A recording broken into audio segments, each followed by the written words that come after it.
Shalom pemirsa. Ya, jumpa lagi bersama dengan kami dalam suatu acara yang luar biasa, yakni Good News Program bersama dengan saya Daniel Hendrata dan juga istri saya Debbie Katarina. Senang sekali bisa berjumpa dengan pemirsa setia dari Good News Program. Ya, pemirsa sekalian, jangan lupa bahwa Good News Program dapat pula Anda saksikan melalui website kami yang ada di www.anugrah.net. Di mana, Deb? Di www.anugrah.net. Dan bila ada di antara pemirsa yang memerlukan bantuan doa atau konseling, Anda bisa menghubungi kami di nomor-nomor telepon yang tertera di layar kaca pemirsa sekalian. Konseling.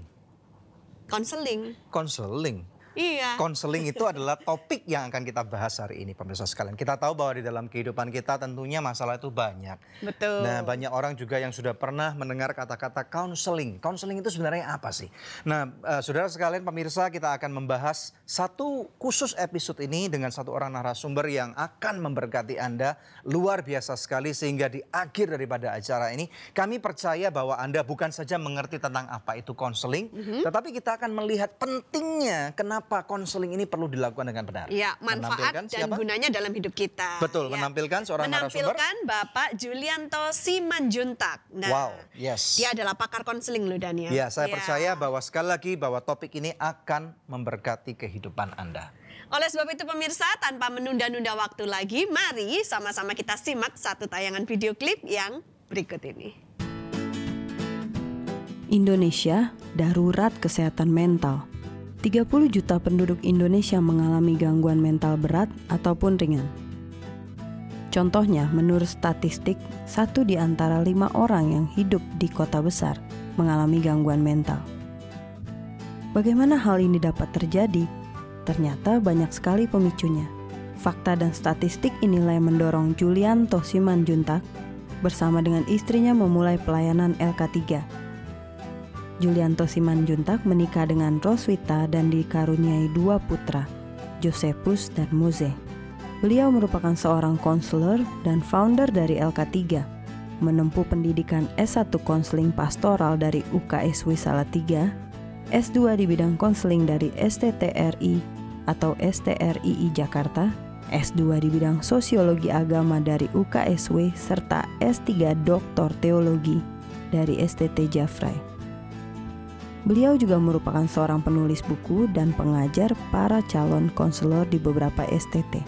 Dalam episode Konseling, kita akan kupas seberapa penting konseling berperan dalam kehidupan orang percaya. Jangan kemana-mana, pembahasan selengkapnya hanya di Good News Program.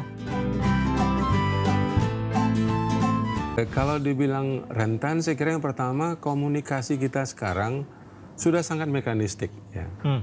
Maksudnya bagaimana? Semua serba menggunakan alat gadget misalnya.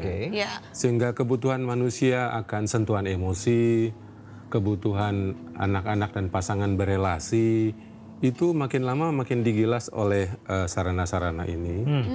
Dan yang kedua adalah tanpa disadari sekarang ada berhala baru dari masyarakat.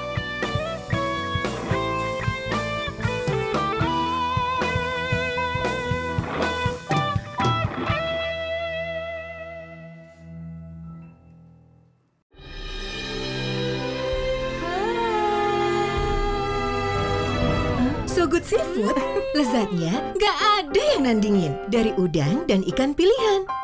Feel good, so good. Pasti So Good Spicy Wing. So Good Spicy Wing, enak bingit. Mau dong. Feel good, so good. Sayur apa yang besar? Dino Sayurus. Nah, kalau ayam yang besar, ayam semesta. Kalau yang besar dan bikin seru, Sonis Jumbo. Baru sosis So Nice Jumbo. Jumbo sosisnya, jumbo serunya, jumbo puasnya. Gimana? Seru? Apalagi kalau pakai sosis Sonis Jumbo. So Nice Jumbo, jumbo puasnya.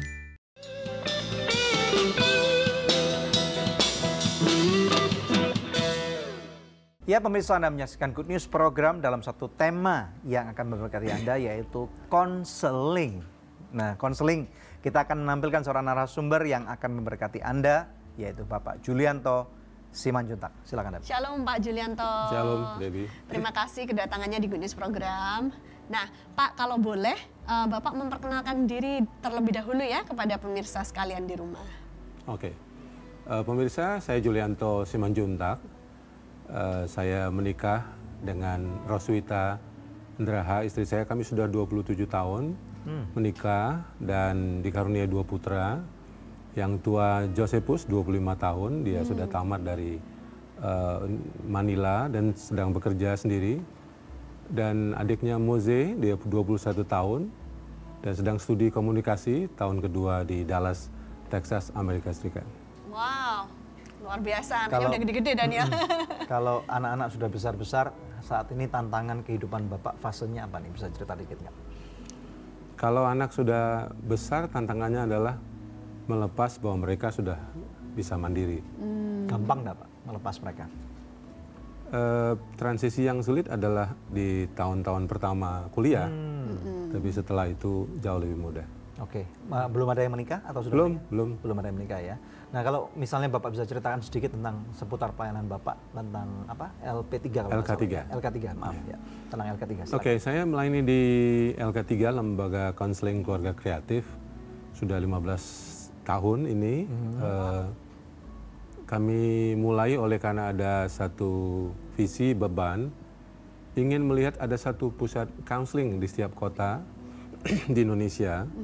Karena waktu saya studi counseling tahun 89, saya mendapat data gangguan jiwa saja itu sangat tinggi Di Indonesia, Pak? di Indonesia.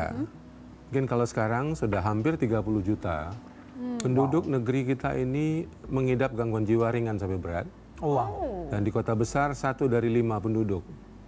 Sementara rumah-rumah sakit jiwa, pusat-pusat counseling, tenaga konselor, psikolog, psikiater masih amat sangat minim. Wow. Dari situ kami mendapatkan beban untuk mengkampanyekan betapa pentingnya counseling menjadi bagian integral dari pelayanan gereja atau agama manapun, menjadi bagian integral dari lembaga pendidikan. Dan karena counseling ini menjadi satu kebutuhan yang mendesak dari masyarakat kita sekarang. Itu yang saya bisa sampaikan. Oke. Kalau Bapak bilang 30 juta ya kurang lebih penduduk Indonesia terkena gangguan jiwa ringan sampai berat, itu cukup memprihatinkan ya karena jumlahnya. Atau gini, 1 dari 5 Pak ya? Di kota besar, Iya. seperti Nah, Jakarta. kita di kota besar nih Pak, di Jakarta. Iya, Dalam itu ruangan ini ada berapa orang? 1, 2, 3, 4, Tahu diri, 5, sadar diri. 7, 8, 9, 10, 11, 12, 13, 14, 15, 16, 17. Iya. Berarti kalau dalam perhitungan Bapak ada 3 orang yang kurang waras dalam ruangan ini. Ini kira-kira menentukan yang kurang waras yang mana nih Pak? Saya ada alat tesnya kalau mau. Oke. Berapa lama itu perlu ya Pak untuk bisa tes? 3 jam. Wow. Jadi setelah 3 jam akhirnya 3 orang akan convince bahwa mereka kurang waras. Iya. Bukan begitu Bukan ya. kurang waras. Ada gangguan lah. Iya, jiwanya Saya kurang juga sehat. ada. Setiap orang itu Setiap ada orang ada ya, ringan-ringan Pak, lah, ya. ada Oke. lah. Nah, kalau boleh saya tanya Pak, penyebabnya apa dan kenapa di kota besar itu lebih rentan terkena gangguan jiwa daripada yang di kota-kota kecil atau di daerah terpencil? Oke, saya ralat dulu ya. Tadi yang ngetes bukan saya tapi psikolog kita ya. Kalau dibilang rentan, saya kira yang pertama komunikasi kita sekarang sudah sangat mekanistik ya. Maksudnya bagaimana? Semua serba menggunakan alat gadget misalnya. Oke. Ya. Sehingga kebutuhan manusia akan sentuhan emosi, kebutuhan anak-anak dan pasangan berelasi, itu makin lama makin digilas oleh sarana-sarana ini. Dan yang kedua adalah tanpa disadari sekarang ada berhala baru dari masyarakat modern. Apa tuh Pak? Yang saya sebut dengan kesibukan. Wow. Ini jadi berhala. Kesibukan, ya. Wow. Oke. Dia menjadi candu ya, menjadi adiksi yang membuat orang bisa lupa tugas-tugas utamanya, terutama fungsi-fungsi dalam keluarga ya. Dia dimabukkan oleh kesibukan di luar, semua alasannya bagus ya, kerja, cari uang, melayani. Keluarga, ya. Tapi akhirnya pulang ke rumah energinya sudah habis. Nanti di rumah cuma bisa marah-marah. Tidak ada waktu lagi untuk istri sama anak-anak. Ujungnya istri kesepian, kewalahan ngurus anak. Anak-anak merasa ditelantarkan. Mulailah konflik itu mulai muncul. Kalau udah berbulan-bulan, bertahun-tahun, pasti ada gangguan nanti di dalamnya. Wow. Dan kalau hidup di kota besar, kebanyakan orang memang sibuk ya Pak ya. Dan kayaknya berlomba-lomba saling sibuk gitu. Sok sibuk. Dia kalau sibuk dia sok sibuk dia. Jadwalnya penuh gitu. Saya percaya ini sangat penting untuk kita bicarakan, Pak. Jadi nanti di episode ini sendiri kita mau belajar dari Bapak dengan berbagai macam berita-berita positif yang selama ini kami dengar tentang Pak Julianto Simanjuntak. Kami tertarik sekali untuk belajar. Nah, saya percaya sendiri di Good News Program banyak orang-orang yang akan diberkati, Pak. Ada pemirsa-pemirsa yang memang dalam kondisi dalam tanda kutip kritis, Bapak pasti tahu juga. Presentasi itu istilahnya kan jalannya merata tuh. Apa yang diterima oleh tim Bapak kira-kira juga kemungkinan besar terjadi dengan di tempat lain juga. Jadi kami ingin sekali dari acara ini nanti pasti banyak orang-orang yang diberkati. Amin, amin ya. Pak, sebelum break ada satu pertanyaan. Tips untuk orang-orang yang super sibuk tadi, Pak, yang khususnya hidup di kota besar, apa yang bisa Bapak berikan buat mereka? Yang pertama dia harus tahu punya prioritas hidupnya apa. Prioritas hidup itu bisa diukur dari tujuan dan cita-cita hidupnya. Kalau dia punya cita-cita, dia punya tujuan, dia punya prioritas. Utama dalam hari ini adalah orang yang mendukung dia sampai dia tua, sekarat dan mati, itu adalah keluarga. Maka orang-orang yang mengutamakan keluarganya, biasanya dia tidak akan kehilangan banyak. Tapi orang yang menyia-nyiakan keluarganya, dia boleh mendapatkan materi banyak, tapi dia akan kehilangan segala-gala di masa akhirnya. Super sekali, Pak. Jadi tips Bapak adalah jangan menyia-nyiakan keluarga Anda ya, puji Tuhan. Pemirsa, Anda belajar sesuatu pada hari ini, tetap stay tune bersama dengan kami. Kita akan belajar lebih banyak hanya di Good News Program. Makanya orang sehat itu peduli counseling. Dia sebelum bermasalah, dia selalu rajin untuk belajar, konsultasi, membaca, ikut seminar. Ya. Jadi sewaktu dia ada masalah, dia langsung tahu.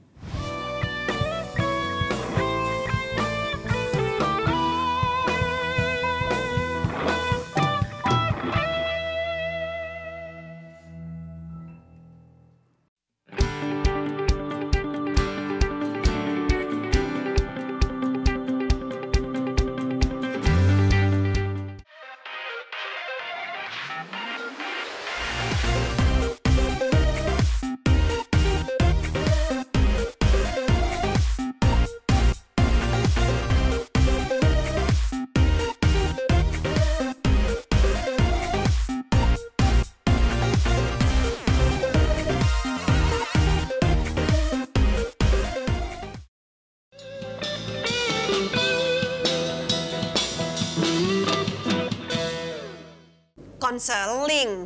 Banyak orang bertanya seperti itu ya. Apa sih konseling? Nah, kita mau belajar dari pakarnya, Bapak Julianto Simanjuntak. Pak, apa sih yang dimaksud dengan konseling itu, Pak? Konseling itu secara sederhana adalah satu upaya membantu klien menemukan dan mengeksplorasi apa yang menjadi persoalannya dan dari mana dia mulai bisa menemukan jalan masuk dari persoalannya. Jadi konseling, ya konseling tidak memberi jalan keluar, tidak. Itu kesalahan awam ya. Jadi konseling itu adalah memberi jalan masuk. Karena yang bisa menemukan jalan keluar dia sendiri, karena dia yang masuk ke persoalan itu, kita nggak bisa kasih dia jalan keluar. Jadi kita tunjukkan sama mereka kenapa mereka bisa masuk ke dalam persoalan itu. Ya, nanti dia kembali lagi. Kembali ke jalan di mana dia dulu waktu itu masuk. Istilahnya akar permasalahannya gitu ya, Pak ya? Ya, ada 3. Ada yang disebut dengan faktor dasar, predisposisi, apa yang dibawa dari kecil, persoalan itu. Yang kedua kita sebut faktor kontribusi, apa yang menyumbangkan sehingga masalah itu dialami dan lama.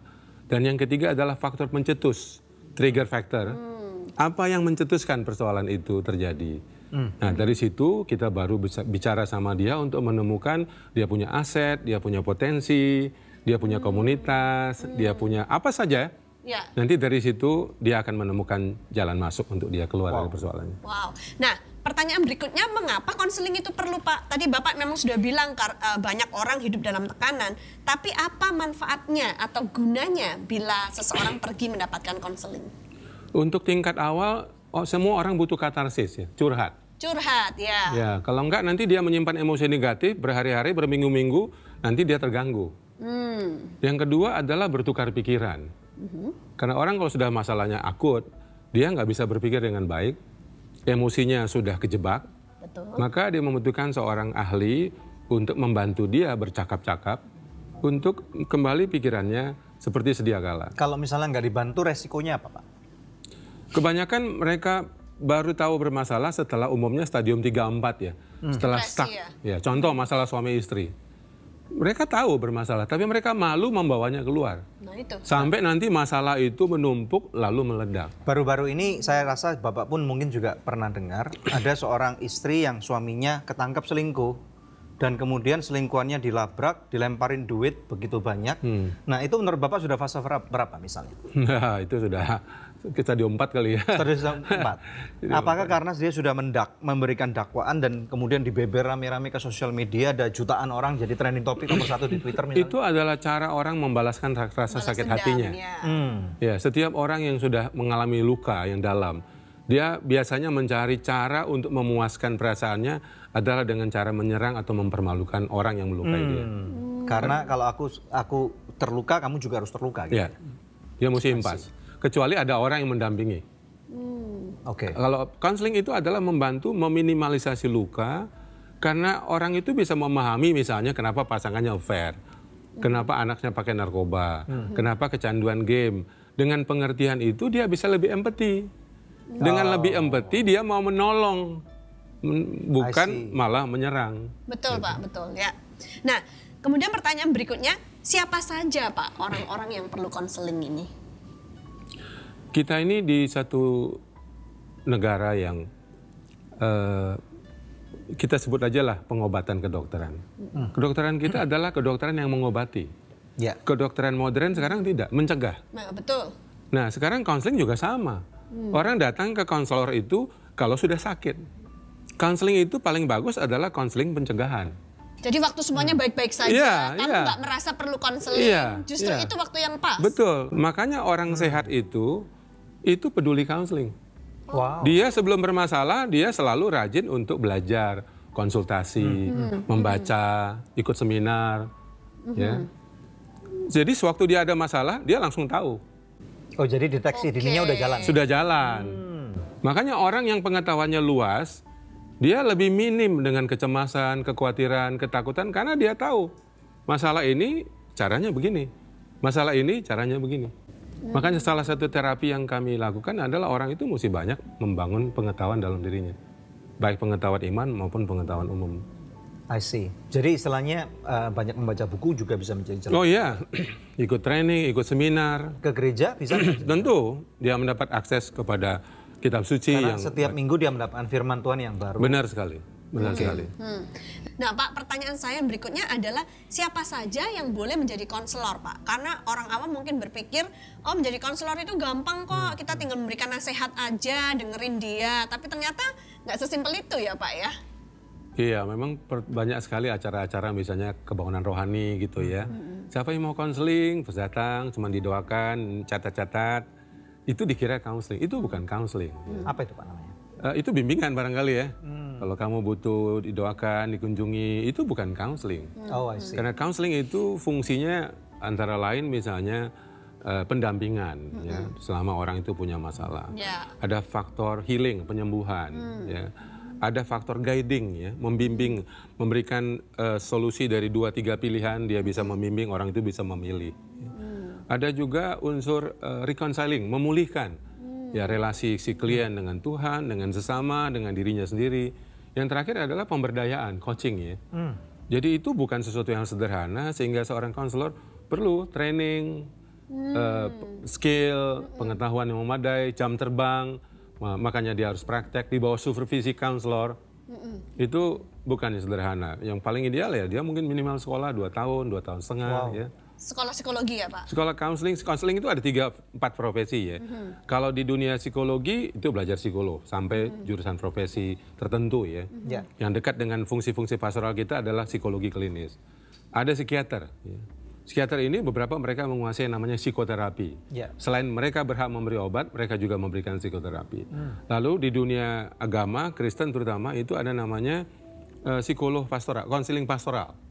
Mereka belajar teologi, ada belajar psikologi, mereka menjadi konselor pastoral. Ya. Sekolah yang bagus di Jakarta misalnya ada STT Reform, di mana saya dulu sekolah di daerah Kemang. Ada SAAT di Malang, ya. Ada program yang melengkapi profesional itu di mana sekolah yang saya pimpin. ada di 9 STT, termasuk Jeffrey di Jakarta. Yang terakhir adalah bimbingan counseling, itu guru pembimbing untuk murid-murid di sekolah. Itulah profesinya. Wow, jadi lebih kompleks dari selama ini apa yang kita kenal. Tetapi kalau misalnya secara sertifikasi itu belum ada konselor yang certified, bagaimana Pak? Misalnya secara singkat aja. Ada konseling disebut konseling profesional, ada konseling persahabatan. Jadi dia kalau nggak bertemu konselor profesional, dia cari seorang sahabat yang matang, yang dewasa, yang bisa dia percayai. Itu lumayan. Jadi ini minimal ya? Minimal dari semua yang tidak ada. Misalnya. Betul, setiap orang kalau mau sehat, mau kuat, dia harus punya teman curhat. Minimal 1. Relasi lah. Relasi. Ya, pemirsa sekalian, ini menarik banget. Saya percaya bahwa saya sendiri tertantang dan saya berharap pemirsa sekalian apalagi Anda yang sedang menonton acara ini, apabila Anda misalnya gereja-gereja yang ada di kota-kota yang lebih kecil atau di daerah-daerah yang selama ini kekurangan sumber daya untuk pengetahuan dan macam-macam. Kami berharap dari apa yang Anda dengar di Good News program hari ini akan menginspirasi Anda untuk tidak cepat puas dan kemudian malah tendensinya adalah para konselor yang menyebut diri konselor kemudian menjadi judgmental dan ikut campur. Nanti kita akan bicara masalah ini pemirsa sekalian. Di layar televisi Anda ada nomor-nomor telepon yang Anda dapat hubungi. Tentunya apabila Anda ingin tahu lebih dalam, saya percaya bahwa atau Anda ingin bantuan doa, kami percaya doa orang benar, firman Tuhan mengatakan adalah besar kuasanya. Ada banyak masalah yang Anda hadapi, share bersama dengan kami dan saya tahu bahwa akan ada jalan keluar yang Tuhan berikan. Stay tune hanya di Good News program.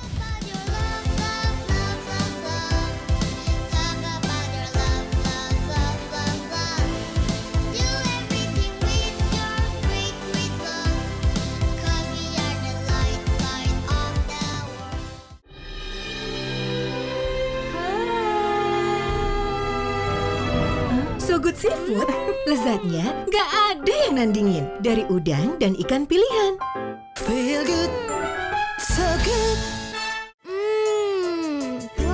Pasti So Good Spicy Wing. So Good Spicy Wing, enak bingit. Mau dong.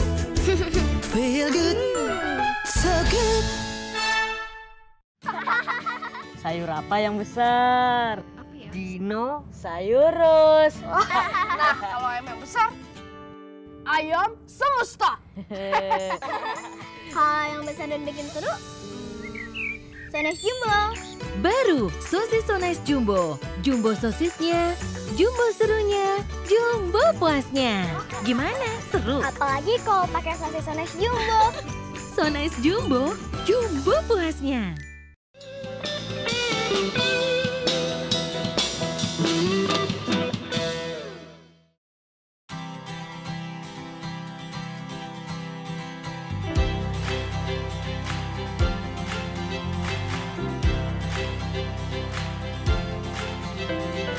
Monday, Tuesday, Wednesday, Thursday, Friday, Saturday, Sunday. Monday, Tuesday, Wednesday.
Pembuatan album Hey Teman ini dari Justin Faith dan True Love Chen sungguh luar biasa, penuh tantangan. Karena saya sebagai produser, sebagai penulis lagu juga saya berusaha untuk keluar dari zona saya, dan saya berusaha untuk memberikan juga yang terbaik. Tentunya saya minta hikmat Tuhan juga biar lagu-lagu yang dihasilkan tuh tepat juga buat anak-anak, tidak susah, sama seperti album orang dewasa gitu. Dan tahu sendiri sekarang, zaman sekarang semua toko rohani pada tutup begitu ya, bajakan ya dan sebagainya. Tapi karena ini panggilan yang Tuhan taruh, beban, saya juga kepingin setiap anak-anak dari kecil mereka udah tahu kebenaran Tuhan. Dan lagu ini di album ini ada 11 lagu tentang orang tua dengan anak, lagu tentang sekolah minggu, praise and worship begitu ya, tentang di sekolah bagaimana harusnya begitu. Dan khusus lagu Love Love Love ini saya kepingin lagunya enak banget secara melodi dan ada gerakannya juga, karena anak-anak suka kalau lagu ada gerakannya. Dan lagu ini bercerita tentang dari Senin sampai Minggu, setiap hari. Biarlah kita memikirkan tentang pikiran cinta. Hey teman, terima kasih papa mama dan Lord Aikam. Kalau dia love? Love love love. Love love love. Dan terima kasih papa mama juga. Waktunya kuis. Sebutkan judul album pertama dari Justin Faith and True Love Chen. Mantul. Nah, nanti jawabannya dikirim dengan informasi di bawah ini. Nanti pemenangnya dapat apa dong? Dapat CD dan DVD ya, ada isi CD dan DVD dari Faith dan Love. Jadi misalnya sepertiga dari seluruh Injil itu adalah memberi pendampingan. Dia mengcounseling keluarganya Lazarus, mendampingi mengcounseling Nikodemus, perempuan pelacur. Sepertiga dari fungsinya adalah menyembuhkan orang sakit.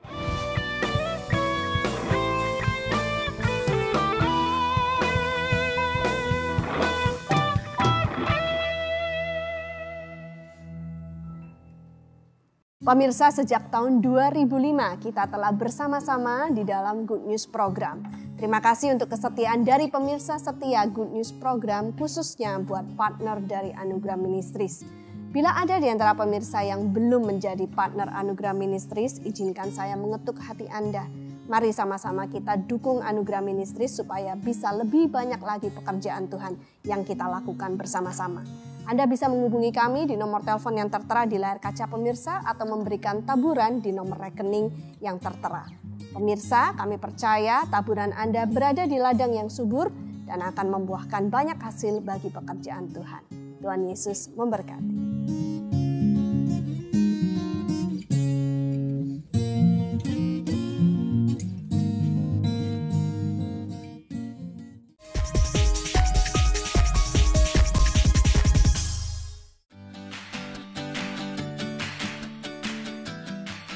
Pastor Daniel Henrata dan Pastor Debbie Katarina kembali untuk memberkati negeri Malaysia. Hari di mana mereka mendarat, mereka langsung melayani di Petaling Jaya. Full Gospel Businessman Fellowship Malaysia menyelenggarakan outreach makan malam dan Pastor Daniel Henrata diminta untuk membagikan firman Tuhan.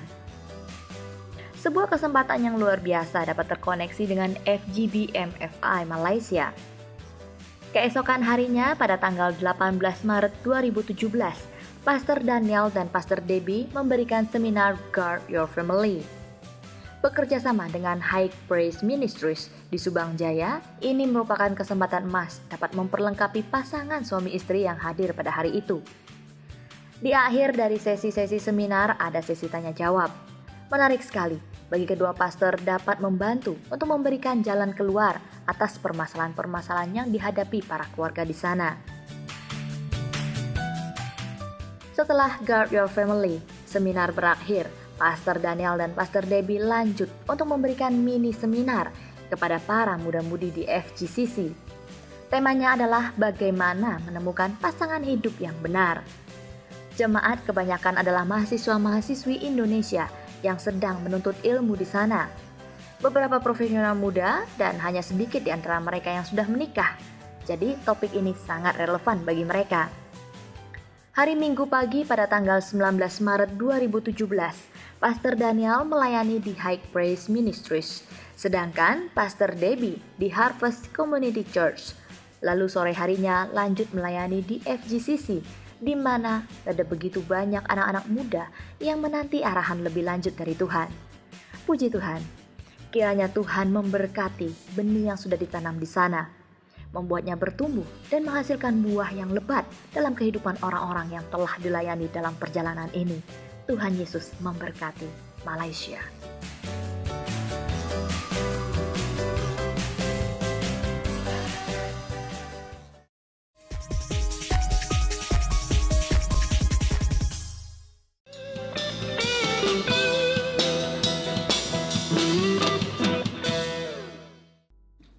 Nah, hari ini kita mau belajar lebih banyak tentang konseling dari Pak Julianto Simanjuntak. Pak, bagaimana dengan gereja-gereja yang mungkin sekarang juga lagi nonton nih Gembala Sidangnya, yang mereka sebenarnya ingin menerapkan karena setelah tahu Bapak beritahukan betapa pentingnya konseling, tapi tidak mempunyai departemen konseling secara khusus.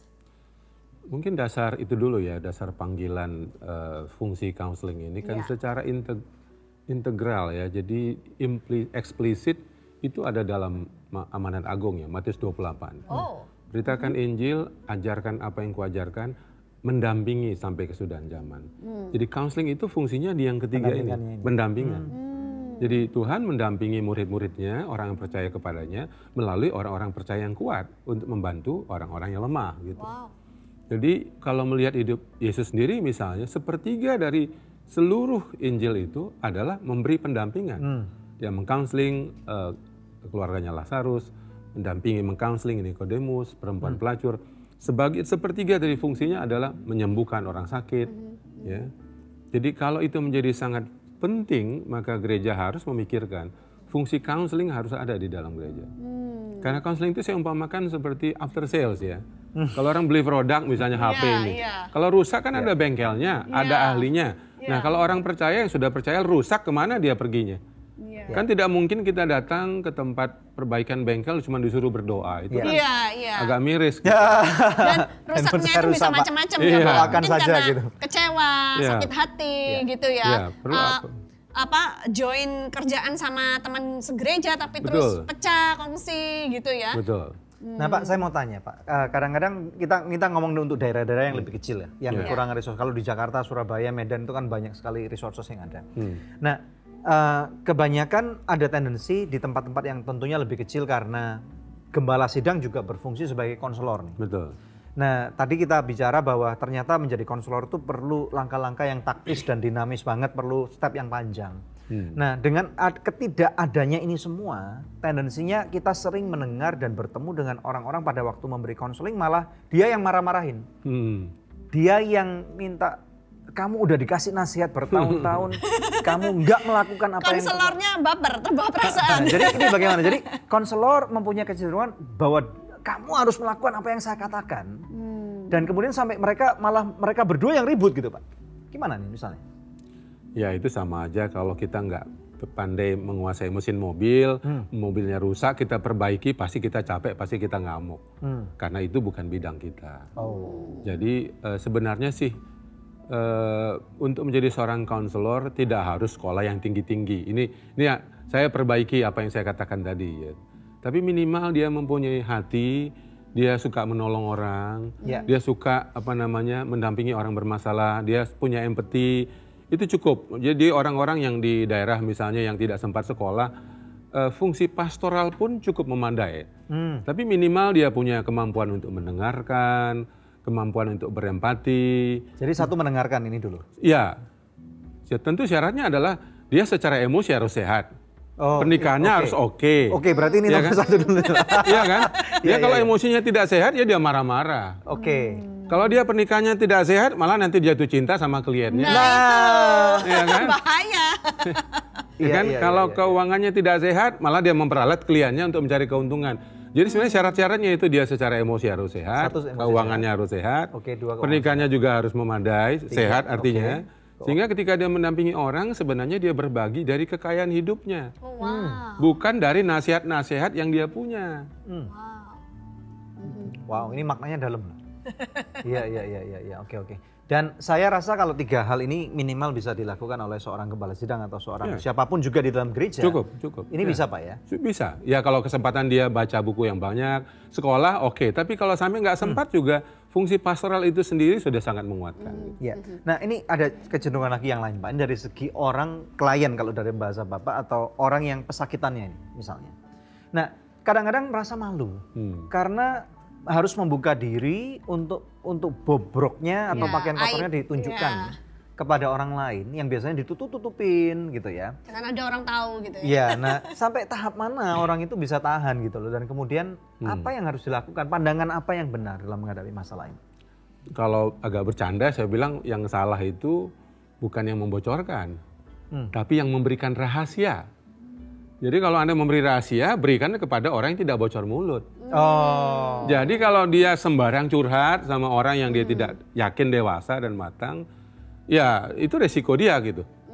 Jadi sebaiknya kalau Anda curhat, betul-betul Anda bisa mempercaya orang itu gitu. Ya, I see. Jadi ini kan soal etika ya. Saya baru-baru juga dianggap, melanggar etika. Kalau orang yang tidak konseling sama saya bisa cerita tentang orang itu. Tapi kalau orang konseling sama saya tidak bisa menceritakan orang itu kecuali dia memberi saya izin. Itu etikanya. Jadi ada etika konseling juga? Ada etika konseling. Nah persoalannya adalah banyak pendeta udah konseling jemaatnya, hari Minggu keluar di mimbar. Tanpa menyebutnya nama? Iya, biar disamarkan juga jemaat itu tahu, gila nih gua Pak Pendeta ini kok gitu. Itu masalah saya itu. Gitu. Mungkin kita, itu tidak siap barangkali ya untuk etikanya itu. Oke, good. Kita akan take a break dulu Pak. Nanti setelah itu kita akan belajar lebih dalam lagi dari Pak Julianto Simanjuntak. Oke pemirsa sekalian, bagaimana dengan Anda? Tertantang, kami berharap dari apa yang baru saja kita dengar ini bisa membantu Anda. Stay tune, hanya di Good News Program. Lalu mengadakan kampanye, awareness, lewat khotbah, lewat komsel, lewat warta jemaat, dan sosial media.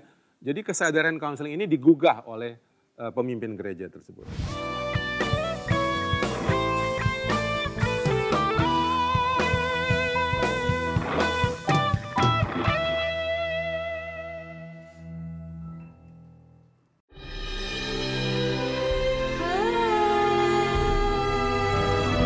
So Good Seafood, lezatnya nggak ada yang nandingin dari udang dan ikan pilihan.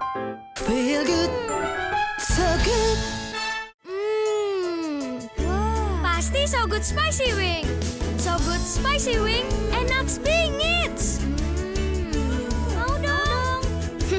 Feel good, so good. Sayur apa yang besar? Apa ya? Dino sayurus. Nah, kalau ayam yang besar, ayam semesta. Kalau yang besar dan bikin seru, Sones Jumbo. Baru sosis Sones Jumbo. Jumbo sosisnya, jumbo serunya, jumbo puasnya. Gimana? Seru? Apalagi kalau pakai sosis Sones Jumbo.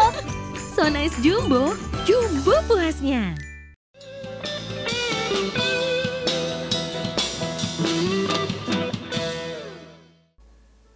Secangkir kopi pahit menemani saya dan kita semua di Good News Program. Kembali dalam satu topik yang menarik, konseling. Menampilkan Pak Julianto Simanjuntak. Silakan Dok. Iya. Nah Pak, sebelum kita masuk tentang membangun tim konseling yang sehat dan solid, saya tergelitik satu pertanyaan. Pak Julianto Simanjuntak ini sudah berapa tahun bergelut di dalam dunia konseling? Saya studi konseling tahun 1989. Iya. Selesai 91. Setelah itu saya mulai konseling di konteks gereja. Ya. Saya kemudian di dalam konteks satu sinode gereja di mana yang saya ikut memimpin. Lalu full time untuk lembaga kami tahun 2002. Itu berarti tahun ini ke-16 ya. 16 tahun. Wow. Mulai Tapi tahun kalau 89 Pak ya? Saya studi tahun 89, selesai 91. Saya masih kebut-kebutan di jalan ya. Kalau dari prakteknya aja 91 sampai sekarang berarti udah 27 tahun. Ya, Wow 27 Pak, tahun. itu saya nggak bisa bayangkan betapa beban yang harus bawa pikul gitu ya, karena kan kayak semuanya ini, maaf dalam tanda kutip, sampah-sampah yang dibuang ke Bapak gitu. Jadi gimana caranya Bapak juga buang sampah-sampah ini supaya jangan sampai ngikut di Bapak terus pulang jadi ikut jadi beban Bapak, itu gimana Pak? Ada ilmunya, jadi kita diajarin misalnya berempati bukan bersimpati gitu ya. Bisa nggak jelaskan secara singkat karena ada pemirsa-pemirsa yang mungkin belum mengerti perbedaan daripada dua kata. Kalau berempati itu kan kita bisa meraba rasakan perasaan klien kita itu di ruang counseling. Setelah itu kita nggak pikirkan lagi. Tapi kalau kita bersimpati, kasihan, itu dari keluar ruang counseling kita masih pikir-pikir, di tempat tidur, di rumah masih kita pikir-pikir. Wow. Itu yang bikin konselornya sakit. Iya ya. Apakah itu perlu waktu untuk bisa mencapai tahap dari simpati ke empati itu, Pak? Ada, karena dia harus dibimbing, disupervisi, lalu kemudian mesti ada jam terbang yang cukup baik. Ya. Yang kedua adalah kita punya keranjang sampah yang tidak seperti biasa di rumah. Keranjang sampah kita keranjang sampah bocor gitu. Jadi masuk keluar lagi gitu. Kita punya sarana misalnya lewat tadi tuh keluarga yang sehat, bisa menikmati hobi, ya. Lalu kemudian variasi karir ya, kita nggak hanya konselor, kita juga berbicara, kita menulis. Menulis itu sebuah terapi yang baik buat seorang konselor. Makanya saya menulis hampir 30 judul buku. Wow. Karena kalau nggak gitu, lu bayangin aja lama-lama konselornya juga gangguan jiwa. Ya, betul. Nah, saya tuangkan di tulisan saya.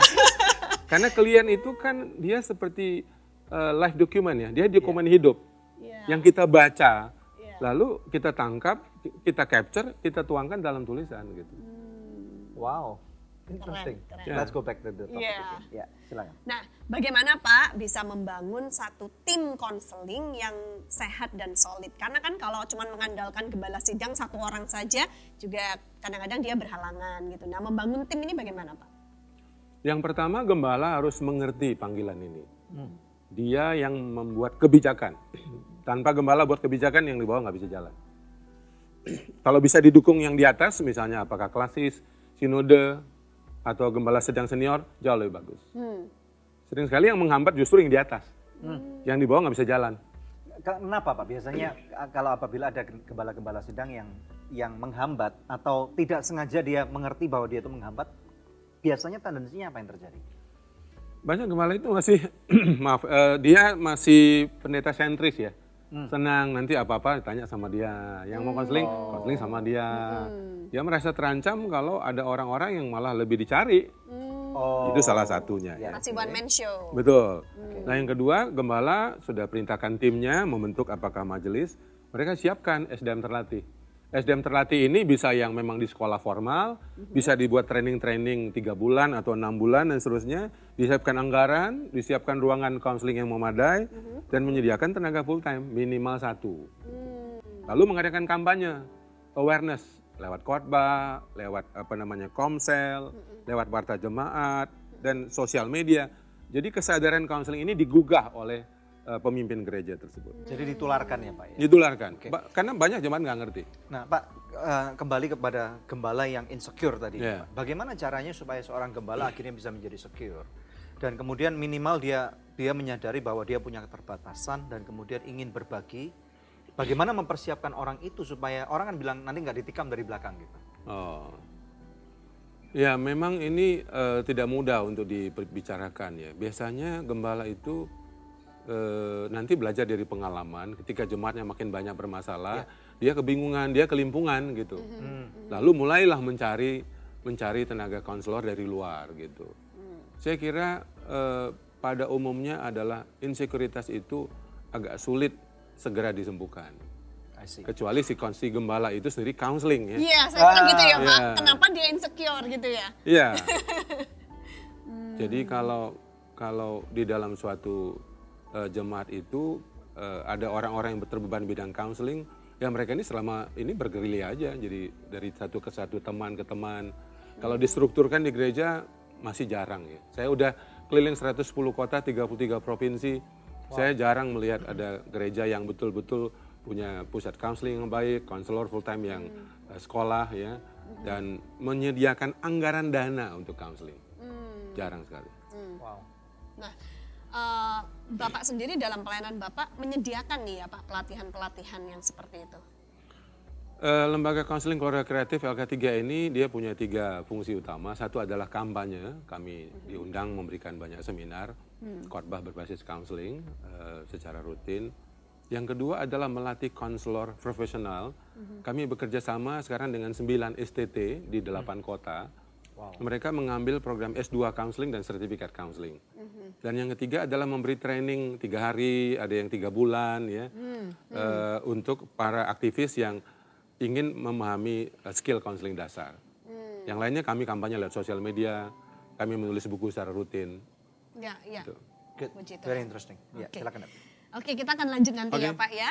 Nah pemirsa, sebelum kita take a break, ada seorang ibu yang beberapa saat yang lalu minta bantuan doa. Setelah kami doakan, dia mengirimkan kembali SMS dan berkata, "Shalom kepada Bapak dan Ibu, terima kasih dukungan doanya. Suami saya bulan Desember lalu akhirnya kembali pulang ke rumah dan bisa berkumpul bersama-sama dengan keluarga kembali. Terima kasih doanya, God bless you too Ibu." Masih adakah di antara pemirsa yang memerlukan bantuan doa atau konseling? Anda bisa menghubungi kami di nomor-nomor telepon yang tertera di layar kaca pemirsa, karena tim konseling dan doa kami siap untuk membantu Anda. Tetap stay tune bersama kami pemirsa, kami akan kembali lagi dalam Good News program. Ucapan mulut kamu adalah apa yang sudah ada di dalam deposito hati kamu gitu ya. Jadi pemirsa sekalian jangan pemirsa cuma diam. Kalau saudara punya masalah, minimal hari ini saya mau mendorong Anda untuk mulai sigap. Karena sebenarnya Tuhan tidak pernah meninggalkan Anda.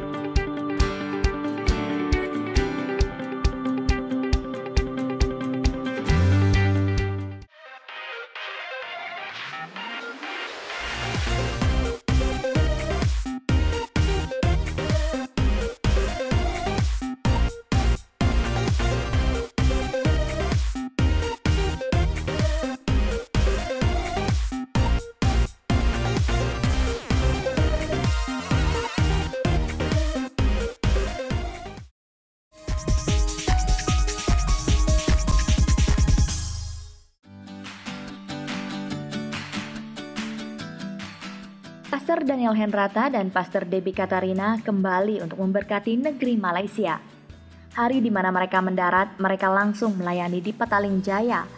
Full Gospel Businessman Fellowship Malaysia menyelenggarakan outreach makan malam dan Pastor Daniel Henrata diminta untuk membagikan firman Tuhan.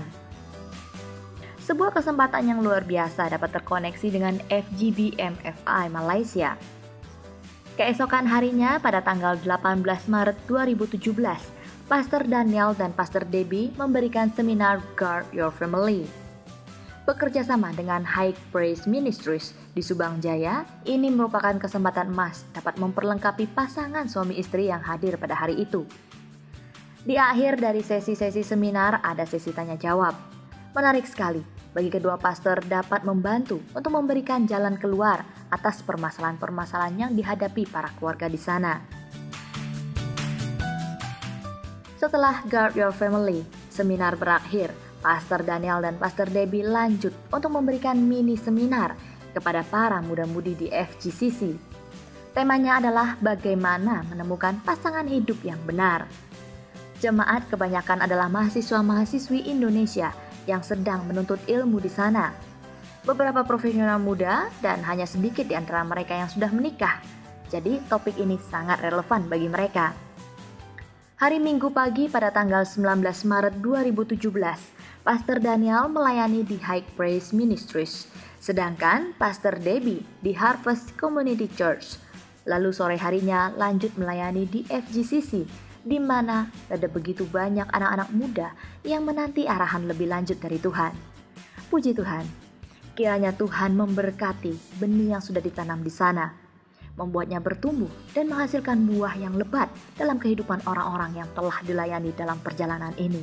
Tuhan Yesus memberkati Malaysia.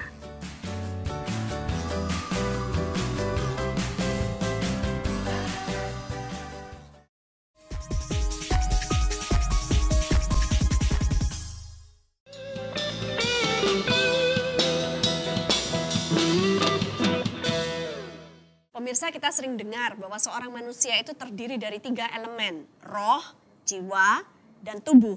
Seringkali manusia kita banyak memperhatikan roh kita, banyak memperhatikan tubuh kita dengan olahraga, kalau roh dengan baca firman. Tapi seringkali terlupa ada jiwa yang terjepit di tengah. Nah, karena itu konseling perlu ya Pak ya.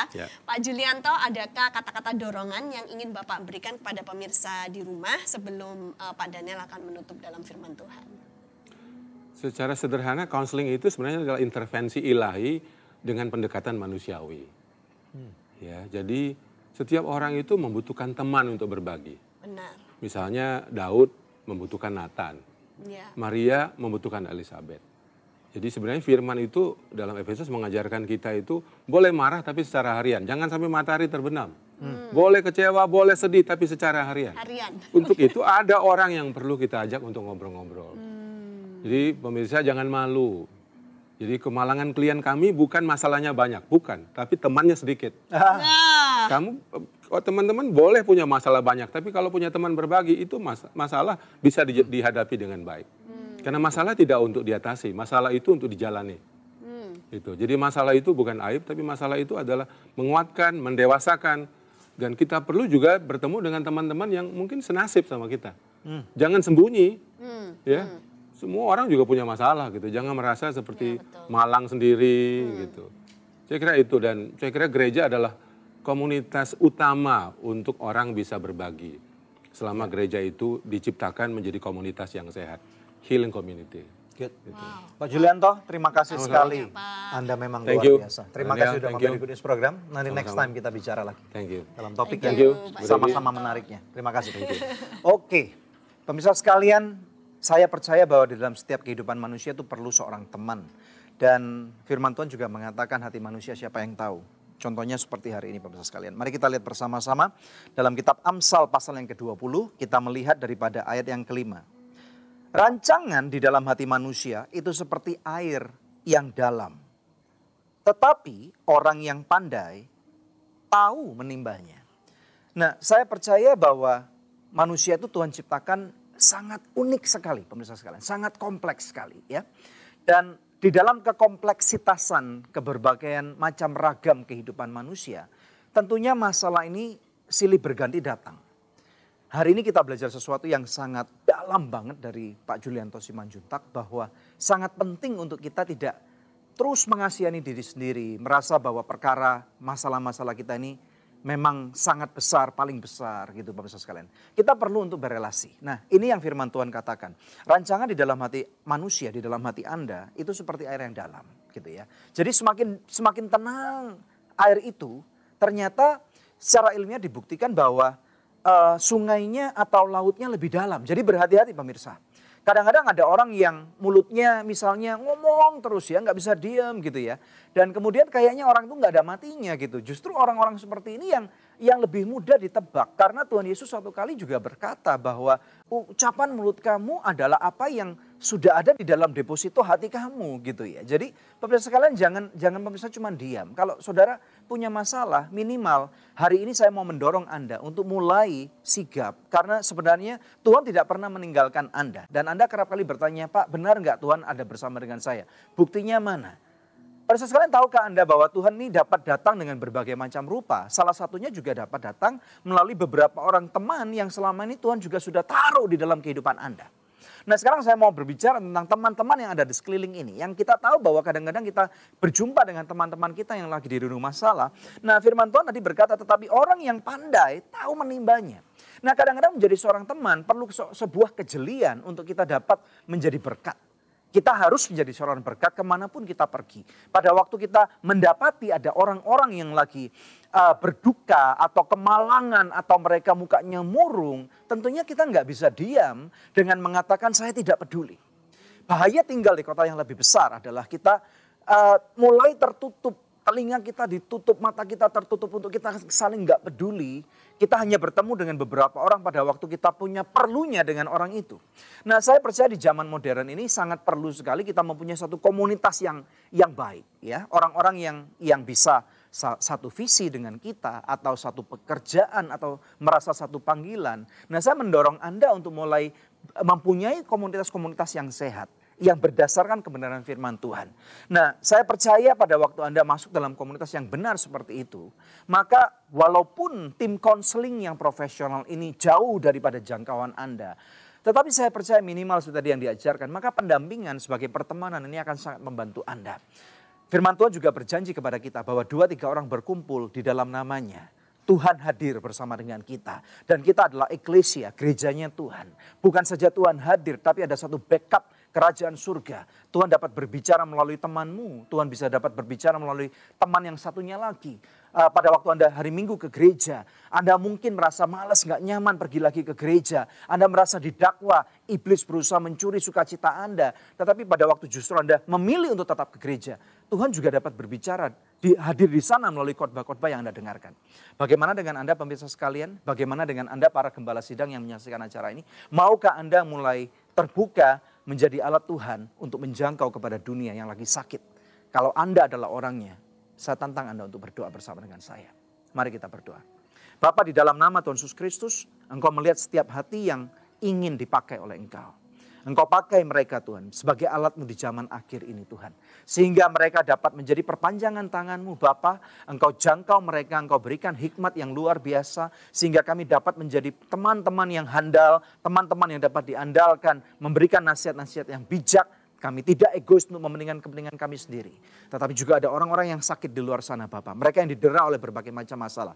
Di dalam nama Yesus, biarlah kekuatan daripada surga melawat kehidupanmu saat ini. Terima pemirsa sekalian. Jangan takut karena Tuhan berjanji bahwa aku tidak sekali-kali meninggalkan kamu. Aku sekali-kali tidak akan pernah mengorbankan kamu. Diberkatilah kehidupanmu, biarlah sakitmu dengan bilur-bilur Yesus. Saya ucapkan kau sembuh. Biarlah semua duka citamu diangkat hari ini. Firman Tuhan mengatakan duka citamu digantikan dengan kain sukacita. Terima pemirsa sekalian. Di dalam nama Tuhan Yesus Kristus. Terima. Damai sejahtera Tuhan menyertai saudara yang diberkati Tuhan. Katakan bersama dengan saya. Amin. Amin, amin, amin. Ya pemirsa, satu tayangan luar biasa telah kita lalui bersama. Kami berharap dengan adanya episode ini tidak ada lagi di antara pemirsa yang mengalami tekanan jiwa. Mulailah buka hati Anda dan mau untuk berkonseling supaya Anda bisa menemukan jalan masuk dan kemudian menemukan jalan keluar dari permasalahan Anda. Pemirsa, kami juga berharap kalau Anda merasa terpanggil untuk menjadi konselor, Anda juga akan rise up untuk panggilan itu. Tiba saatnya kami pamit undur dari hadapan pemirsa untuk berjumpa lagi di pekan yang akan datang di hari, jam, dan stasiun televisi yang sama. Saya Debbie Katarina bersama dengan suami saya Daniel Hendrata, dan jangan lupa untuk selalu cek di website kami. Ada Facebook juga, ada YouTube, dan yang akan pasti memberkati kehidupan Anda. Stay tune and selamat jumpa lagi. Tuhan Yesus memberkati.